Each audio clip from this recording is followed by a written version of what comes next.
vous évoquez souvent le royaume de Dieu comme une réalité intérieure, une vérité spirituelle. Ne puis-je pas y voir un reflet de ce que j'ai appelé les idées? Un monde supérieur, pur, auquel l'âme aspire. Car, selon ma pensée, le monde sensible est une illusion, et seule la contemplation des idées nous permet de toucher la vérité éternelle. Ne croyez-vous pas que la vérité réside dans la contemplation de ce monde idéal, au-delà du monde matériel?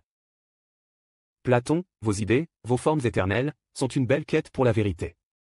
Mais permettez-moi de vous dire que la vérité, bien que présente dans l'abstraction, se trouve aussi dans l'incarnation, dans ce qui est tangible.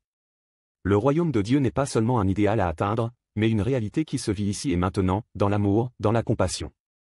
Ce n'est pas un monde séparé, mais il se révèle dans notre interaction avec le monde autour de nous. La vérité se fait chair dans l'amour, et l'âme s'élève par l'humilité, pas seulement par la raison. Je comprends votre vision, mais n'est-ce pas dans la rationalité que l'âme s'élève vers la vérité? La raison, en se détachant des plaisirs du corps, est la voie par laquelle l'âme accède à l'intelligible, à l'éternel. L'homme doit chercher la sagesse en cultivant l'intellect, non en se soumettant à des désirs qui peuvent l'égarer. Ne voyez-vous pas la pureté de la pensée comme une forme d'élévation spirituelle? La raison est effectivement un don précieux, mais elle n'est pas le seul chemin vers la vérité. L'ouverture du cœur et la compassion sont des chemins tout aussi essentiels. La sagesse, selon moi, ne se réduit pas à la réflexion intellectuelle, mais à la pratique de la bonté. L'homme peut chercher la vérité dans la raison, mais il la trouve aussi en se mettant au service des autres, en pardonnant, en offrant sa vie pour le bien des autres. L'amour pur, sans condition, est la vérité suprême.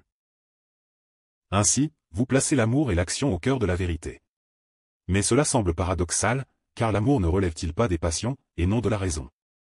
Comment concilier cette notion d'amour avec l'idée de la sagesse, qui suppose un contrôle de soi, un détachement des passions? L'amour n'est pas une passion destructrice, mais une force créatrice, Platon. Loin de l'esclave des désirs, l'amour véritable libère l'âme des chaînes de l'égoïsme. Ce n'est pas la passion aveugle, mais une volonté consciente de donner sans attendre en retour. La sagesse n'est pas l'évasion des émotions humaines, mais la transformation de ces émotions en une force de bienveillance, de soin et de service. Aimer est, en fait, un acte de raison supérieure, car il conduit à l'unité, à la paix intérieure, à la vérité de l'existence. Votre concept d'amour va au-delà de ce que l'on pourrait considérer comme rationnel. Peut-être que l'amour véritable transcende effectivement les limites de la simple intellectuelle, et peut-être est-ce là que réside la véritable liberté. Oui, Platon. La véritable liberté n'est pas la libération de l'âme par la raison seule, mais par l'amour.